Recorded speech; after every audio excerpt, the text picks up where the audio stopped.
Halo guys, apa kabar? Semoga kalian semua selalu sehat dan masih setia dengerin cerita-cerita di channel ini, karena kali ini aku mau ceritain satu kisah horor yang katanya benar-benar terjadi. Ini bukan pengalamanku pribadi, tapi kisah orang lain yang sampai sekarang masih jadi bahan omongan warga di kampungnya. Cerita ini bermula dari seorang pria bernama Raka, usianya sekitar 30-an, pekerjaannya serabutan, kadang jadi kuli bangunan, kadang ikut temannya ke hutan buat nyari kayu. Suatu hari Raka dapat tawaran pekerjaan jaga material bangunan di sebuah kampung terpencil. Upahnya lumayan besar, tapi ada satu syarat aneh, dia harus menginap semalam penuh di sebuah rumah panggung tua yang sudah lama tidak dihuni. Rumah panggung itu berdiri di pinggir rawa, lantainya dari papan kayu hitam yang sudah lapuk, tiangnya tinggi, dan di bawahnya gelap. Bahkan di siang hari pun sinar matahari sulit menembus kolong rumah itu. Warga sekitar sebenarnya melarang Raka, tapi mereka tidak menjelaskan alasannya secara jelas, hanya bilang, kalau bisa, sebelum maghrib kamu pulang. Raka yang saat itu butuh uang memilih mengabaikan peringatan itu. Menurutnya cerita horor cuma omong kosong orang kampung. Sore hari dia datang membawa tas kecil, senter, dan sedikit bekal. Suasana di sekitar rumah panggung itu sunyi tidak wajar. Tidak ada suara burung, tidak ada jangkrik, hanya angin yang membuat papan rumah berderit pelan seperti ada orang berjalan di dalam. Saat Raka naik ke tangga kayu rumah itu, setiap anak tangga berbunyi keras, tok tok tok, seolah mengumumkan kedatangannya pada sesuatu yang tidak terlihat. Begitu pintu dibuka, bau apek langsung menyergap, campuran kayu basah dan tanah. Di dalam rumah hanya ada satu ruangan besar, tanpa sekat, jendelanya kecil dan tertutup papan. Cahaya sore masuk samar-samar. Menjelang maghrib, Raka mulai merasa tidak nyaman. Dari kolong rumah terdengar suara seperti benda diseret, pelan tapi terus-menerus. Dia pikir itu hanya kayu atau hewan, sampai azan maghrib berkumandang dari kejauhan. Suaranya terputus-putus seakan ditelan kabut. Bersamaan dengan itu, suara dari kolong rumah berhenti mendadak. Malam datang cepat di tempat itu, gelapnya pekat. Raka menyalakan senter dan duduk di pojok ruangan. Tiba-tiba dari arah tangga terdengar suara kaki naik, pelan, teratur, padahal dia yakin tidak ada orang lain. Jantungnya mulai berdegup kencang, keringat dingin mengalir. Dia memanggil, "Halo, ada siapa?" Tapi tidak ada jawaban. Tiba-tiba pintu rumah bergetar pelan, seperti ada yang mengetuk dari luar, bukan dengan tangan, tapi dengan sesuatu yang keras. Tok, tok, tok, suaranya berat dan dalam. Raka tidak berani membuka, dia hanya memeluk lutut dan membaca doa seingatnya. Suara itu berhenti, lalu terdengar langkah kaki mengitari rumah, dari kanan ke kiri. Papan rumah berderit mengikuti setiap langkah. Sekitar tengah malam, Raka mendengar suara bisikan dari arah dinding. Suaranya lirih, tidak jelas, seperti banyak orang berbicara bersamaan. Senter yang dipegangnya tiba-tiba redup, padahal baterainya baru. Saat itulah dia melihat bayangan tinggi di dinding. Bayangan itu tidak bergerak seperti manusia normal, kepalanya miring, dan bayangannya memanjang sampai ke atap. Raka menutup mata, tubuhnya gemetar, dia merasa rumah itu seakan hidup, bernafas, dan mengawasinya. Dari kolong rumah terdengar suara tawa pelan, cekikikan, lalu suara itu berubah jadi tangisan panjang. Seperti orang kesakitan, Raka ingin lari, tapi kakinya terasa berat, seolah ada yang menahan dari bawah lantai. Menjelang subuh, suasana tiba-tiba sunyi, terlalu sunyi, tidak ada angin, tidak ada suara apapun. Raka memberanikan diri membuka mata, bayangan itu sudah tidak ada, tapi di depan pintu, terlihat bekas jejak hitam, seperti telapak kaki basah. Jumlahnya banyak, dan semuanya menghadap ke arah Raka. Saat azan subuh terdengar, pintu rumah terbuka sendiri perlahan, cahaya samar masuk. Raka langsung berlari turun tanpa menoleh ke belakang. Saat dia sampai di luar, warga sudah berkumpul, wajah mereka pucat. Salah satu orang tua berkata pelan, "Kamu masih hidup, berarti belum malam terakhirnya." Raka hendak bertanya maksud ucapan itu, tapi dari atas rumah panggung terdengar suara pintu tertutup keras, diikuti derit panjang seperti jeritan, dan saat Raka menoleh ke atas, dia melihat seseorang berdiri di jendela rumah itu, wajahnya hitam tanpa mata, menatap lurus ke arahnya, dan pada saat itu juga, suara bisikan kembali terdengar memanggil namanya, seolah memintanya kembali masuk ke rumah panggung itu. Raka berdiri terpaku, napasnya tersengal, pandangannya tidak lepas dari sosok di jendela rumah panggung itu, sementara warga lain mulai mundur perlahan seolah takut mendekat. Wajah hitam tanpa mata itu perlahan menghilang di telan gelap di dalam rumah, tapi suara bisikan belum berhenti, justru semakin jelas, memanggil namanya dengan nada memohon sekaligus mengancam. Salah satu warga akhirnya menarik tangan Raka dan membawanya menjauh dari rumah panggung itu. Raka hampir tidak bisa berjalan, kakinya gemetar seperti tidak punya tulang. Sepanjang jalan dia terus menoleh ke belakang, takut sosok itu tiba-tiba muncul di belakangnya, tapi rumah panggung itu kembali terlihat kosong, diam, seolah tidak pernah terjadi apa-apa. Setibanya di rumah kepala dusun, Raka diberi air putih dan disuruh duduk. Butuh waktu lama sampai tubuhnya sedikit tenang. Setelah itu barulah warga mulai bercerita. Ternyata rumah panggung itu dulunya milik satu keluarga. Bertahun-tahun lalu terjadi peristiwa tragis. Seluruh penghuni rumah menghilang dalam satu malam tanpa jejak. Hanya tersisa bekas kaki hitam yang mengarah ke kolong rumah. Sejak saat itu rumah itu tidak pernah dihuni lagi. Warga percaya, siapapun yang menginap sendirian di rumah itu akan dipilih, dan jika sudah mendengar bisikan memanggil nama sampai jelas, artinya penghuni gaib rumah itu sedang mencari pengganti. Raka menunduk, tangannya bergetar, karena sepanjang malam tadi bisikan itu menyebut namanya berkali-kali. Hari itu Raka bersikeras pulang ke kota, dia tidak mau tinggal satu detik pun lagi di kampung itu. Sebelum berangkat, seorang nenek menghentikannya dan memberinya sebuah kain lusuh. Katanya kain itu dulu ditemukan di bawah rumah panggung, milik salah satu penghuni yang hilang. Nenek itu berpesan agar Raka tidak pernah kembali dan jangan menyimpan kain itu di dalam rumah. Raka menuruti, kain itu dia ikat di tasnya. Sepanjang perjalanan pulang, perasaannya tidak tenang. Beberapa kali dia merasa ada yang duduk di jok belakang motornya, tapi setiap ditoleh, tidak ada siapa-siapa, hanya udara dingin yang menyentuh lehernya. Malam pertama di rumah kontrakannya, Raka mencoba tidur lebih awal, tubuhnya lelah, tapi matanya sulit terpejam. Tepat tengah malam, dia terbangun karena mendengar suara kayu berderit, sama persis seperti suara papan rumah panggung itu, padahal rumah kontrakannya bukan rumah kayu. Dari arah sudut kamar terdengar bisikan pelan, memanggil namanya lagi. Raka menyalakan lampu, kamar kosong, tapi suhu terasa sangat dingin. Tiba-tiba terdengar suara ketukan dari pintu kamar, tok, tok, tok, ritmenya sama seperti ketukan di pintu rumah panggung malam itu. Jantung Raka hampir berhenti, dia tidak berani membuka, hanya membaca doa dengan suara bergetar. Ketukan itu berhenti, tapi dari balik pintu terdengar suara langkah kaki menyeret, menjauh perlahan. Raka berpikir semuanya sudah selesai, sampai matanya tertuju pada kain lusuh yang diikat di tasnya. Kain itu basah, meneteskan cairan hitam ke lantai, dan dari cairan itu muncul bekas telapak kaki kecil, satu persatu, berjalan mengelilingi kamarnya. Sejak malam itu, Raka tidak pernah tidur nyenyak lagi. Setiap malam selalu ada suara langkah, ketukan, dan bisikan, seolah sesuatu mengikuti dari rumah panggung itu dan belum rela melepaskannya. Dan menurut cerita warga kampung, jika teror itu terus berlanjut sampai 7 malam berturut-turut, maka malam ke-7 akan menjadi malam terakhir bagi orang yang terpilih. Malam kedua sampai malam keempat teror itu semakin menjadi. Raka mulai kehilangan banyak berat badan, matanya cekung, wajahnya pucat seperti orang sakit keras. Setiap kali dia tertidur, mimpinya selalu sama. Dia berada di bawah rumah panggung itu, di kolong yang gelap dan berlumpur, dikelilingi banyak kaki menggantung dari atas papan. Semuanya bergerak pelan seolah masih hidup, dan di antara kaki-kaki itu, ada wajah-wajah hitam tanpa mata yang tersenyum lebar ke arahnya. Setiap terbangun, sprei kasurnya selalu lembab dan berbau tanah, seperti baru diangkat dari rawa. Raka mulai sadar, sesuatu memang mengikutinya pulang, bukan sekadar bayangan atau gangguan pikiran, tapi benar-benar entitas dari rumah panggung itu. Malam kelima, Raka nekat mendatangi orang pintar yang direkomendasikan temannya, seorang lelaki tua yang tinggal di pinggiran kota. Begitu melihat Raka, orang tua itu langsung menghela napas panjang dan berkata bahwa bau rumah panggung masih menempel di tubuhnya, bukan di bajunya, tapi di jiwanya. Katanya, Raka sudah ditandai. Orang tua itu menjelaskan, rumah panggung tanpa penghuni itu bukan kosong, melainkan penuh. Roh-roh yang mati tidak wajar terikat di sana, dan mereka butuh satu orang hidup untuk dijadikan penjaga baru, agar rumah itu tidak benar-benar roboh bersama mereka. Raka gemetar mendengarnya, karena malam ke-7 tinggal 2 hari lagi. Orang tua itu memberi Raka satu syarat jika ingin selamat. Sebelum malam ke-7 tiba, Raka harus kembali ke rumah panggung itu, tepat saat tengah malam, dan mengembalikan sesuatu yang bukan miliknya, sesuatu yang tanpa sadar sudah dia bawa sejak malam pertama. Raka bingung, dia merasa tidak mengambil apapun, sampai tiba-tiba teringat, pada malam di rumah panggung itu, dia sempat tertidur sebentar, dan bermimpi ada seorang anak kecil memberinya sebuah potongan kayu hitam dan memintanya menyimpan. Saat bangun, Raka mengira itu hanya mimpi, tapi kini saat tasnya dibongkar, potongan kayu itu ada di sana, dingin dan berbau busuk. Dengan sisa keberanian, malam ke-6 Raka kembali ke kampung itu ditemani orang tua tersebut. Warga yang melihat kedatangannya langsung menutup pintu rumah masing-masing. Tidak ada satupun yang berani menegur. Rumah panggung itu masih berdiri sama, tapi kali ini terlihat lebih gelap, lebih tinggi, seolah mendekat sendiri. Tepat tengah malam, Raka naik sendirian.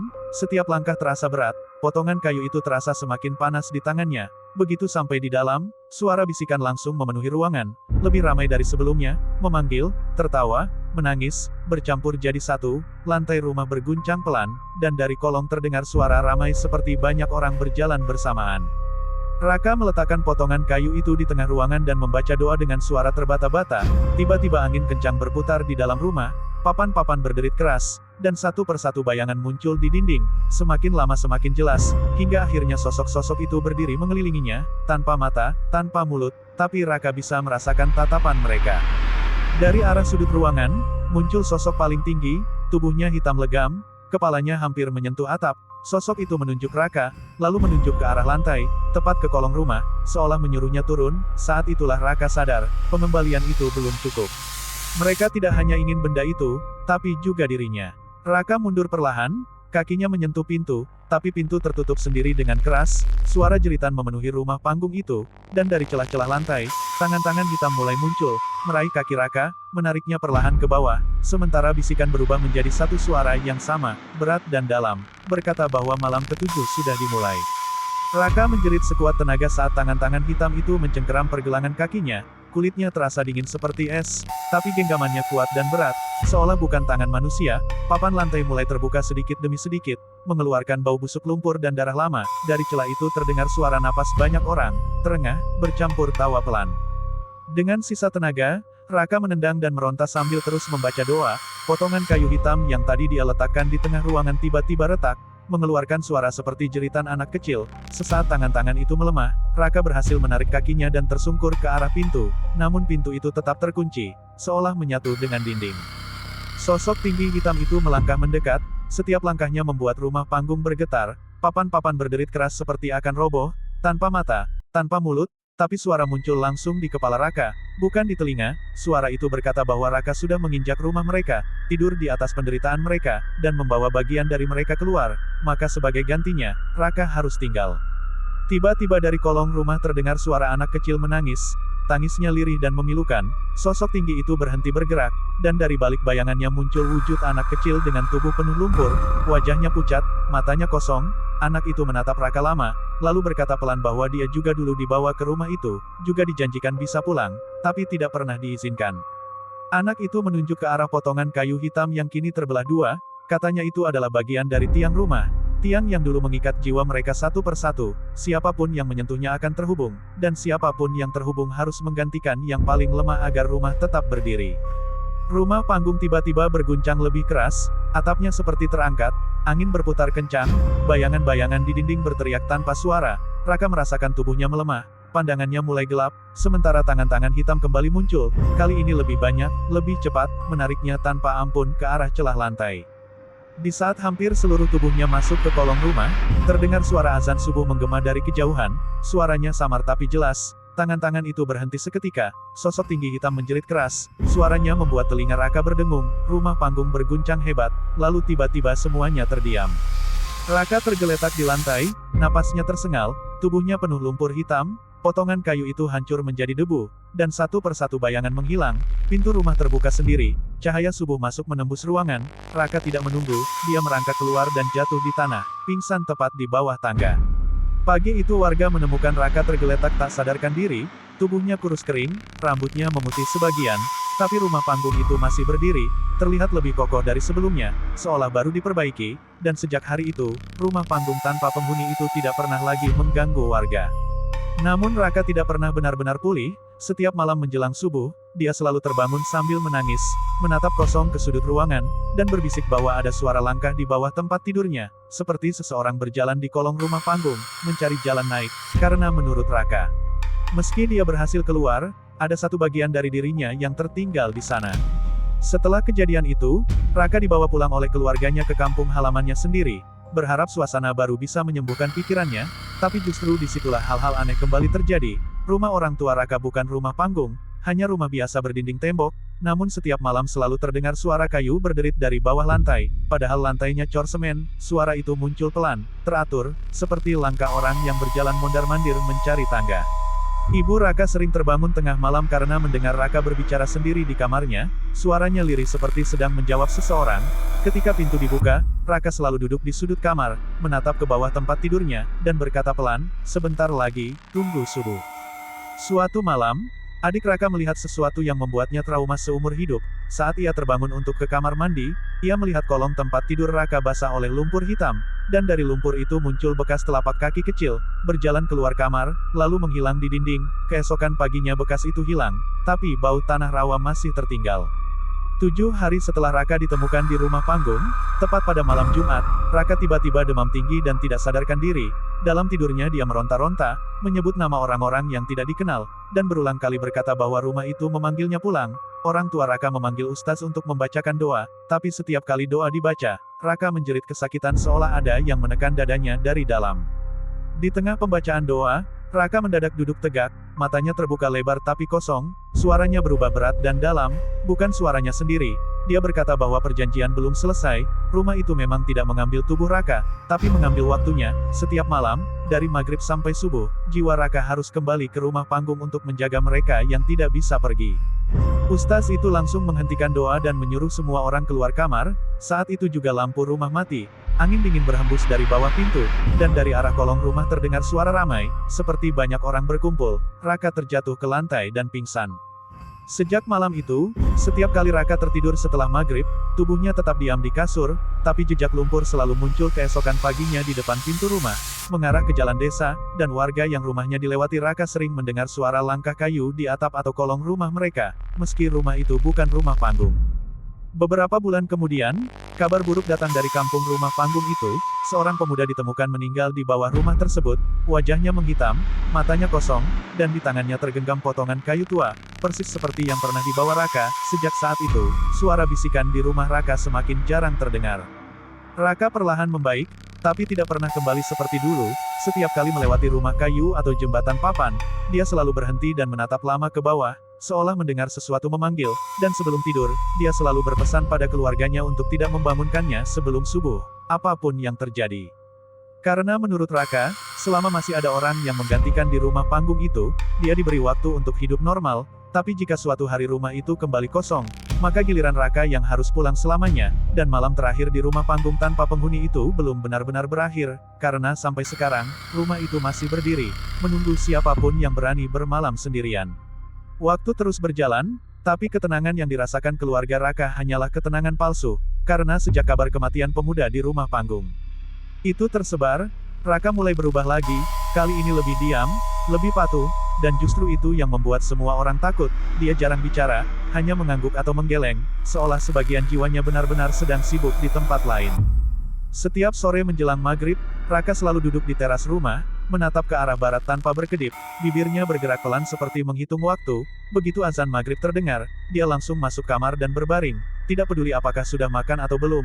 Jika ada yang mencoba menahannya, Raka akan menatap dengan mata kosong dan berkata, "Kalau aku terlambat, mereka marah." Suatu malam, ibunya nekat mengikuti Raka diam-diam, pura-pura tertidur di depan pintu kamar. Saat jarum jam menunjukkan pukul 12 malam, ibu Raka mendengar suara langkah pelan dari dalam kamar. Pintu terbuka sendiri, dan Raka keluar dengan mata terbuka tapi tidak fokus. Wajahnya pucat kehijauan, kakinya meninggalkan bekas lumpur hitam di lantai rumah. Ibu Raka menahan napas, tubuhnya gemetar. Dia melihat Raka berjalan keluar rumah tanpa membuka pintu, seolah pintu itu tidak ada. Tubuh Raka menembusnya begitu saja, dan bekas lumpur hitam tertinggal di ambang pintu. Ibu Raka tidak berani mengejar, hanya bisa menangis sambil memeluk lutut sampai subuh. Keesokan paginya, Raka kembali terbaring di kasur, napasnya teratur seperti orang tidur biasa, tapi telapak kakinya penuh lumpur kering, dan di sela-sela jarinya terselip serpihan kayu tua. Sejak malam itu, keluarga Raka sadar, setiap malam jiwa Raka benar-benar pergi. Di kampung rumah panggung, kejadian aneh justru makin sering terjadi. Warga mulai mendengar suara langkah di kolong rumah meski tidak ada siapapun. Papan rumah sering bergetar sendiri tengah malam, dan beberapa orang mengaku melihat sosok pria berdiri di tangga rumah panggung. Wajahnya pucat, rambutnya berantakan, menunduk seolah menunggu perintah. Deskripsi sosok itu sama persis, semua warga menyebut satu nama, Raka. Suatu hari, Ustaz yang dulu pernah datang akhirnya berani ke rumah panggung itu bersama beberapa warga. Mereka membaca doa dari luar, tidak ada yang berani naik. Tepat saat tengah malam, suara kayu berderit terdengar keras, dan dari balik celah papan, terdengar suara Raka menangis, memohon agar rumah itu tidak mengambil siapapun lagi. Tapi suara lain yang lebih berat menjawab, suara yang sama yang dulu berbicara lewat tubuh Raka. Suara itu berkata bahwa penjaga tidak bisa menolak tugas. Jika tidak ada yang datang, maka penjaga harus tinggal selamanya. Dan saat itu juga, papan rumah panggung terdengar retak, seolah ada sesuatu yang ingin keluar. Sejak malam itu, Raka mulai sering sakit, tubuhnya semakin kurus, dan waktu tidurnya semakin panjang. Kadang dia tidak bangun seharian penuh, saat terbangun, dia selalu bertanya satu hal yang sama, masih ada rumahnya. Dan yang paling menyeramkan, suatu pagi, warga kampung Rumah Panggung menemukan tiang utama rumah itu retak, hampir roboh, sementara di rumah Raka, lumpur hitam tidak lagi muncul di lantai, seolah sesuatu sedang bersiap menjemput, karena jika rumah panggung itu runtuh, maka penjaganya tidak punya alasan untuk kembali, dan sejak hari itu, Raka mulai berbisik dalam tidurnya, mengatakan bahwa malam terakhirnya sudah semakin dekat.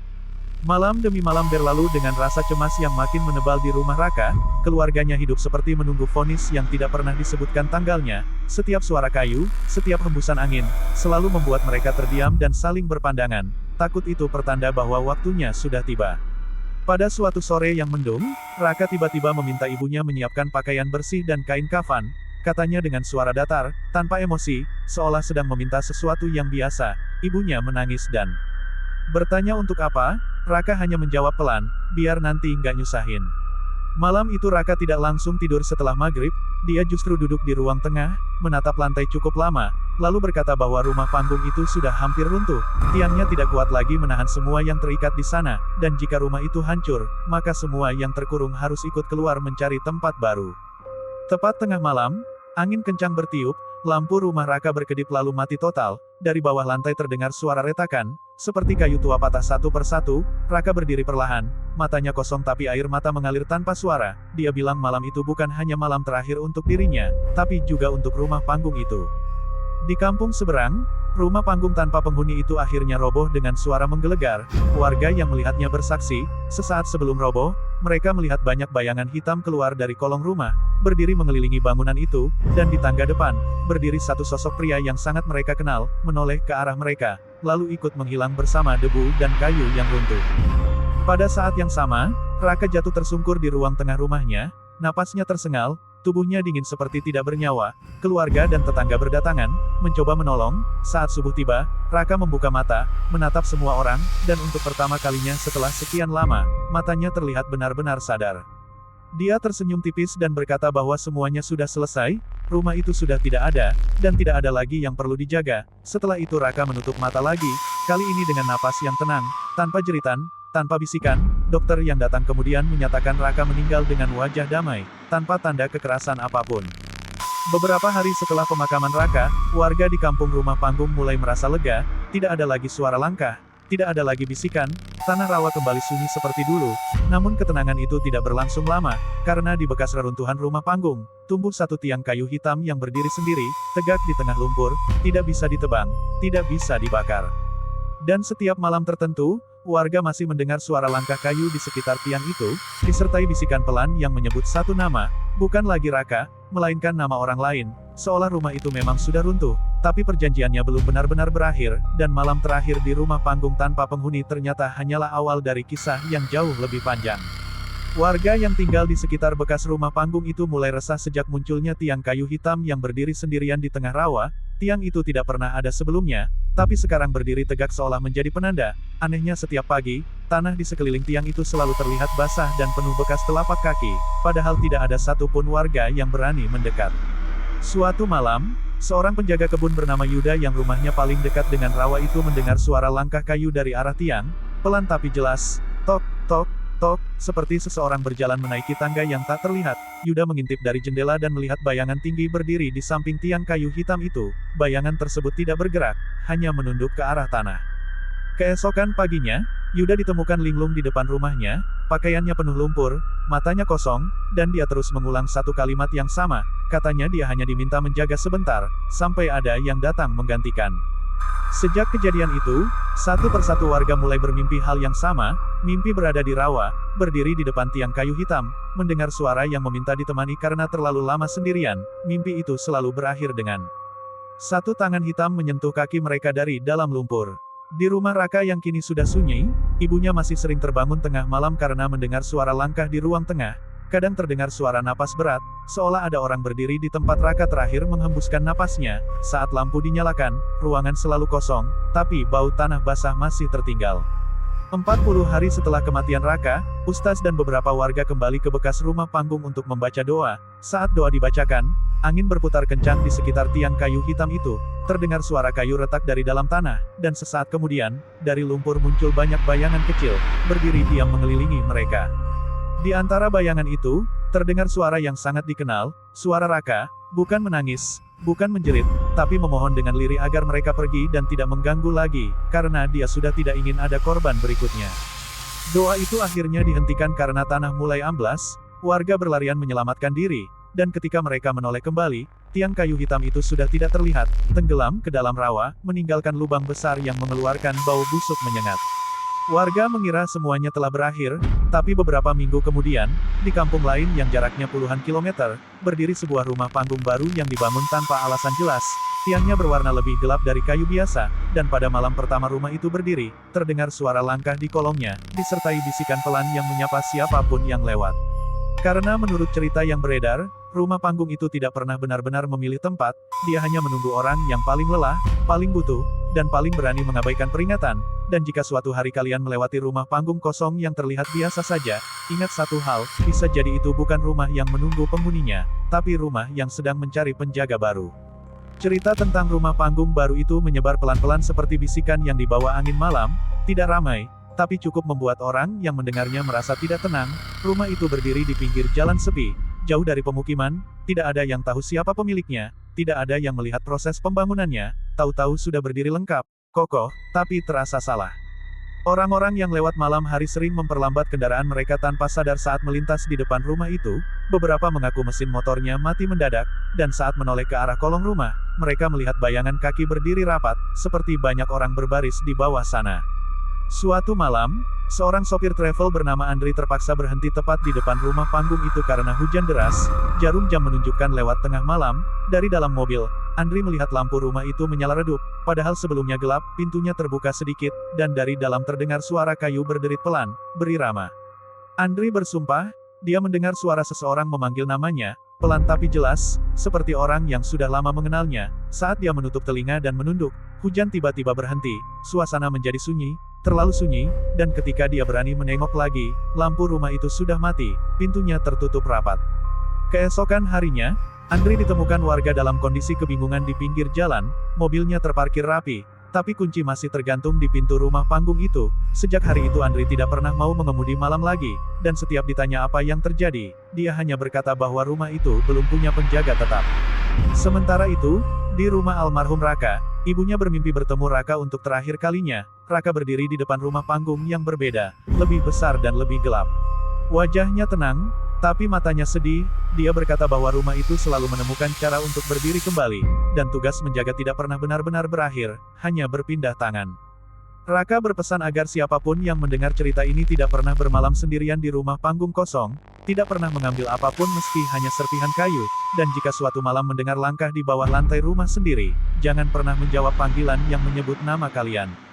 Karena menurut Raka, rumah panggung itu tidak membutuhkan tubuh, yang mereka cari adalah kesediaan, satu jawaban kecil, satu langkah mendekat, satu malam tanpa rasa takut, dan sejak itu, setiap ada rumah panggung kosong dimanapun berada, warga sekitar selalu memastikan tidak ada satu orang pun yang tidur sendirian di dalamnya. Namun sampai sekarang, masih ada saja kabar orang hilang, penjaga malam yang tidak pulang, atau rumah panggung baru yang tiba-tiba berdiri di tempat yang sebelumnya kosong, seolah ada yang terus membangun dari sisi yang tidak terlihat, menyiapkan tempat untuk penjaga berikutnya. Dan jika suatu hari nanti kalian mendengar cerita tentang seseorang yang bermalam di rumah panggung tanpa penghuni dan tidak pernah kembali seperti semula, bisa jadi itu bukan cerita baru, melainkan kelanjutan dari perjanjian lama yang belum selesai, karena malam terakhir di rumah panggung tanpa penghuni tidak pernah benar-benar punya akhir. Cerita itu seharusnya berhenti di sana, setidaknya begitu yang orang-orang harapkan, tapi justru sejak rumah panggung baru itu berdiri, gangguan mulai terasa lebih dekat, lebih berani, dan lebih sering, bukan lagi di kampung terpencil, tapi merambat ke daerah yang sudah ramai penduduk. Beberapa orang mulai mengirim cerita ke channel ini, kisah-kisah yang polanya sama, selalu diawali dengan satu rumah panggung kosong, terlihat biasa, tidak menyeramkan, bahkan kadang tampak baru, lalu diikuti satu orang yang bermalam sendirian karena alasan sederhana, kehujanan, capek di jalan, atau sekadar numpang istirahat. Salah satu cerita datang dari seorang mahasiswa bernama Ilham. dia dan temannya sedang perjalanan penelitian ke desa pesisir. Malam itu mereka terpisah karena kendaraan mogok. Ilham memilih menunggu di sebuah rumah panggung kosong dekat tambak. Temannya berjanji kembali sebelum tengah malam, tapi janji itu tidak pernah ditepati. Menurut pengakuan Ilham, sekitar pukul 11 malam, dia mulai mendengar suara langkah di bawah lantai rumah. Bukan satu, tapi banyak, pelan dan teratur, seperti orang berjalan beriringan. Lalu ada suara kayu digesek, sama seperti suara tiang ditarik dari dalam tanah. Tepat pukul 12, Ilham mendengar seseorang naik tangga. Anak tangga berbunyi satu persatu, berhenti tepat di depan pintu, tapi tidak pernah terbuka. Dari luar terdengar suara napas berat, dan sebuah suara berbisik, mengatakan bahwa rumah ini pernah runtuh, pernah kosong, dan sekarang tidak boleh kosong lagi. Ilham mengaku dia tidak berani menjawab, tidak berani bergerak, hanya menutup mata dan membaca doa. Entah berapa lama, sampai tiba-tiba suasana menjadi sunyi, terlalu sunyi, dan saat dia membuka mata, lantai rumah sudah basah oleh lumpur hitam, dan di tengah ruangan berdiri satu tiang kayu tua yang sebelumnya tidak ada. Subuh itu Ilham ditemukan warga dalam keadaan selamat, tapi sejak hari itu dia tidak pernah bisa tidur nyenyak di ruangan bertingkat. Kosannya di lantai 2 selalu dia tinggalkan, dan setiap kali mendengar suara langkah dari bawah, tubuhnya langsung gemetar tanpa sebab. Yang lebih mengerikan, beberapa hari setelah kejadian itu, rumah panggung tempat Ilham bermalam tiba-tiba direnovasi oleh orang tak dikenal, tanpa izin desa, tanpa pekerja yang terlihat, tahu-tahu sudah berdiri lebih kokoh, dan di kolongnya selalu terdengar suara seperti orang menjaga. Warga mulai sadar, rumah itu tidak berpindah tempat, tapi berpindah cerita. Setiap orang yang selamat membawa sedikit bagian darinya, dan bagian itu akan mencari tempat untuk berkumpul kembali, membentuk rumah panggung yang baru. Seorang tetua desa pernah berkata, rumah panggung itu bukan bangunan, tapi ikatan dari orang-orang yang pernah menyerah, yang pernah terlalu lelah untuk melawan, dan ketika ada orang hidup yang bersedia diam, tidak melawan, tidak pergi, ikatan itu menjadi kuat kembali. Itulah sebabnya mengapa rumah itu selalu berdiri di saat orang sedang butuh uang, butuh tempat berteduh, butuh istirahat, dan malam terakhir selalu dimulai dengan kalimat sederhana, cuma semalam saja. Jadi kalau suatu malam kalian pulang larut, hujan turun deras, dan di pinggir jalan ada rumah panggung kosong dengan lampu redup menyala, pintunya terbuka sedikit, dan lantainya terlihat kering serta aman. Ingatlah cerita ini, karena bisa jadi itu bukan kebetulan, melainkan undangan. Dan jika kalian mendengar langkah dari bawah lantai, jangan pernah mengintip, jangan menjawab, dan jangan berpikir kalian sendirian, karena rumah panggung tanpa penghuni selalu punya cara untuk membuat seseorang tinggal lebih lama dari yang dia rencanakan. Dan benar saja, sejak kisah Ilham menyebar, semakin banyak orang yang sadar bahwa rumah panggung itu kini tidak hanya muncul di satu tempat, tapi seperti mengikuti pola, selalu dekat jalan sepi, dekat air, atau dekat orang yang sedang berada di titik paling lelah dalam hidupnya. Suatu malam, seorang konten kreator horor bernama Bayu nekat membuktikan cerita itu. Dia datang ke lokasi rumah panggung yang sering disebut-sebut warga, membawa kamera dan perlengkapan rekam. Niatnya sederhana, ingin konten, ingin bukti, ingin viral. Warga sudah melarang, tapi Bayu hanya tertawa dan bilang semua ini cuma sugesti. Kamera dinyalakan sejak senja. Bayu merekam setiap sudut rumah, kolongnya kosong, lantainya kering, tidak ada apapun yang aneh. Bahkan sampai tengah malam, suasana masih normal. Bayu sempat mengejek cerita-cerita sebelumnya dan duduk santai sambil berbincang ke kamera. Tepat pukul 12:01, suara pertama terdengar, bukan dari kamera, tapi dari bawah lantai, suara ketukan kayu yang pelan tapi beraturan, seperti orang mengetuk tiang dari dalam tanah. Kamera Bayu menangkap perubahan ekspresi wajahnya, senyumnya hilang, matanya mulai gelisah. Beberapa menit kemudian, suara itu berubah menjadi langkah, banyak langkah. Kolong rumah yang tadi kosong kini dipenuhi bayangan kaki yang bergerak perlahan. Kamera sempat jatuh saat Bayu mundur, tapi tetap merekam. Dari rekaman itu terlihat jelas, papan lantai sedikit melengkung ke atas, seolah ada sesuatu yang mendorong dari bawah. Bayu berusaha keluar, tapi tangga rumah panggung tidak lagi berada di tempatnya. Yang terlihat di depan pintu hanyalah gelap, dalam, seperti kolong yang memanjang tanpa ujung. Dari kegelapan itu terdengar bisikan, bukan memanggil namanya, tapi mengucapkan kalimat yang sama berulang-ulang, tinggal saja, sebentar saja. Rekaman terputus tepat saat kamera menghadap ke kolong, memperlihatkan satu tiang kayu hitam muncul perlahan dari tanah, basah oleh lumpur, dan di permukaannya terlihat bekas telapak tangan manusia, banyak, saling bertumpuk. Keesokan paginya, warga menemukan rumah panggung itu dalam kondisi utuh, rapi, bahkan terlihat lebih baru, tapi Bayu tidak pernah ditemukan, hanya kameranya yang tergeletak di depan tangga, masih menyala sampai baterainya habis. Video terakhir Bayu sempat tersebar sebentar di internet sebelum akhirnya menghilang. tapi beberapa orang yang sempat menontonnya mengaku mendengar suara tambahan di balik rekaman, suara langkah. Di bawah lantai rumah mereka sendiri, padahal saat itu mereka menonton dari rumah masing-masing. Sejak kejadian itu, ada satu kesamaan di semua cerita, rumah panggung tanpa penghuni tidak lagi menunggu orang datang, tapi mulai mengundang, lewat mimpi, lewat video, lewat cerita yang terus diceritakan ulang seperti ini.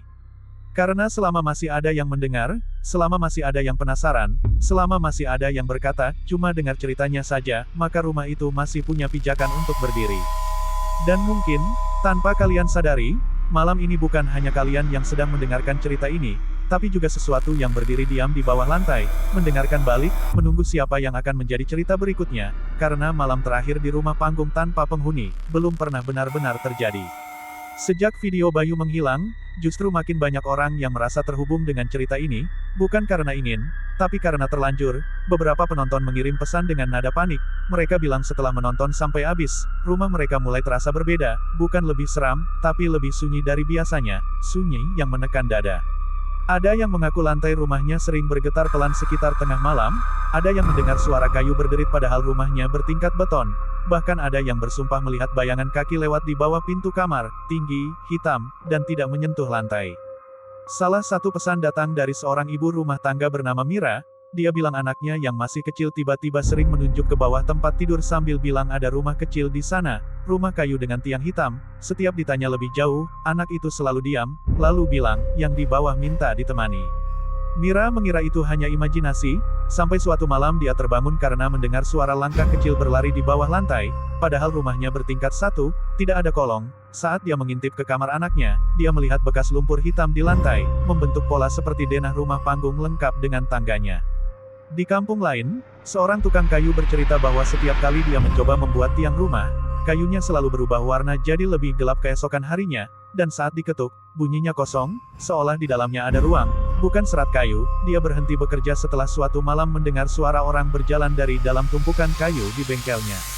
Para tetua mulai percaya, rumah panggung itu sekarang tidak lagi butuh bangunan utuh, cukup tiang, cukup lantai, cukup satu orang yang diam dan mau mendengar, maka sisanya akan terbentuk dengan sendirinya, perlahan, lewat mimpi, lewat bayangan, lewat cerita yang terus diputar ulang. Yang paling aneh, beberapa orang mengaku bermimpi bertemu Raka, bukan sebagai sosok menakutkan, tapi sebagai orang biasa yang terlihat sangat lelah. Dalam mimpi itu Raka selalu berkata hal yang sama, jangan tinggal terlalu lama, jangan merasa aman, dan jangan pernah berpikir ini cuma cerita. Karena menurut Raka, setiap kali kisah ini diceritakan ulang, rumah panggung itu mendapatkan satu papan baru, satu tiang baru, satu langkah baru di bawah lantai seseorang, dan semakin panjang ceritanya, semakin kuat rumah itu berdiri di tempat yang tidak bisa dilihat. Dan sekarang, jika kalian masih mendengar cerita ini sampai titik ini, coba perhatikan sekitar, dengarkan dengan seksama, apakah ada suara kecil yang ikut mendengarkan, suara gesekan, suara ketukan, atau langkah pelan yang ritmenya tidak pernah kalian sadari sebelumnya. Jika ada, jangan panik, jangan bangun, dan jangan menjawab apapun, karena biasanya, mereka hanya ingin memastikan satu hal, apakah kalian masih terjaga, atau sudah cukup lelah untuk tinggal sebentar saja. Dan bila malam ini terasa lebih panjang dari biasanya, bisa jadi itu bukan karena jam yang melambat, tapi karena rumah panggung tanpa penghuni sedang berhenti tepat di bawah kalian, menunggu, sambil memastikan bahwa cerita ini benar-benar punya kelanjutan. Dan sejak titik itu, cerita ini tidak lagi terasa seperti kisah orang lain, tapi seperti sesuatu yang perlahan mendekat ke siapapun yang mendengarnya, seolah rumah panggung itu sekarang tidak butuh alamat, tidak butuh lokasi, cukup butuh perhatian. Beberapa penonton mulai sadar ada pola waktu, gangguan hampir selalu muncul antara pukul 12 malam sampai menjelang subuh, jam ketika tubuh lelah tapi pikiran masih terjaga, jam ketika seseorang paling mudah mengabaikan rasa takut demi sedikit ketenangan, dan di jam itulah rumah panggung seolah paling kuat. Suatu malam, seorang pria bernama Arif mengirim pesan suara ke channel ini, suaranya bergetar.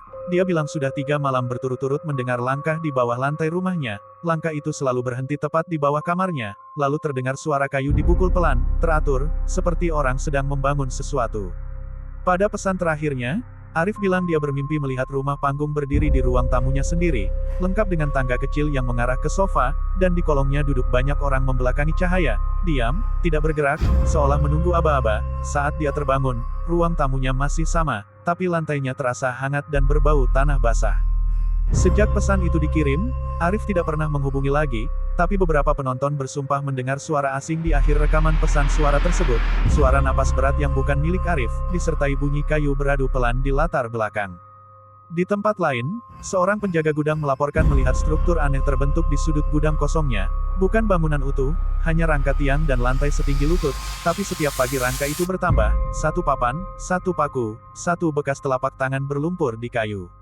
Para tetua akhirnya menyimpulkan satu hal yang paling menakutkan, rumah panggung itu sekarang sedang belajar berdiri di mana saja, tidak lagi menunggu orang datang ke rumah, tapi membawa rumahnya ke orang-orang yang terlalu lama mendengarkan tanpa menutup telinga. Dan mungkin itulah sebabnya, di beberapa rumah, orang mulai menaruh kasur langsung di lantai, menyalakan lampu semalaman, atau tidur beramai-amai tanpa tahu alasan pastinya, hanya mengikuti naluri bahwa sendirian bukan pilihan yang aman lagi. Jika malam ini kalian masih terjaga, dan merasa lantai rumah terasa lebih dekat dari biasanya, lebih hidup, lebih hangat, jangan coba-coba mengecek kolong, jangan menghitung langkah yang terdengar, dan jangan membayangkan bentuk rumah apapun. Karena menurut cerita yang beredar, begitu kalian bisa membayangkannya dengan jelas, rumah panggung itu akan tahu bahwa kalian sudah memberi ruang. Dan ketika sebuah rumah mulai mendapatkan ruang, dia tidak akan berhenti sampai benar-benar berdiri di bawah kalian, atau di dalam cerita ini. Dan sampai di titik ini, cerita malam terakhir di rumah panggung tanpa penghuni akhirnya harus berhenti dulu, bukan karena semuanya sudah selesai, tapi justru karena tidak semua kisah seperti ini boleh dibuka sampai tuntas. Kadang ada cerita yang cukup didengar, tidak perlu dicari, tidak perlu dibuktikan, karena semakin dalam kita penasaran, semakin dekat pula sesuatu itu mendekat, bukan untuk menakut-nakuti, tapi untuk memastikan kita masih mau mendengar. Jika malam ini kalian merasa sedikit tidak nyaman setelah mendengar cerita ini, itu wajar, anggap saja sebagai pengingat untuk lebih berhati-hati, lebih peka, dan tidak meremehkan tempat atau keadaan yang terlihat sepi dan kosong, karena tidak semua yang kosong benar-benar tanpa penghuni. Cukup dengarkan sebagai cerita, cukup simpan sebagai pengalaman orang lain, dan jangan biarkan rasa penasaran membawa kalian terlalu jauh, terutama jika suatu malam kalian bertemu rumah panggung yang terlihat biasa saja, tapi terasa salah. Terima kasih sudah menemani sampai akhir cerita. Jaga diri kalian baik-baik, dan semoga malam kalian tetap aman dan tenang.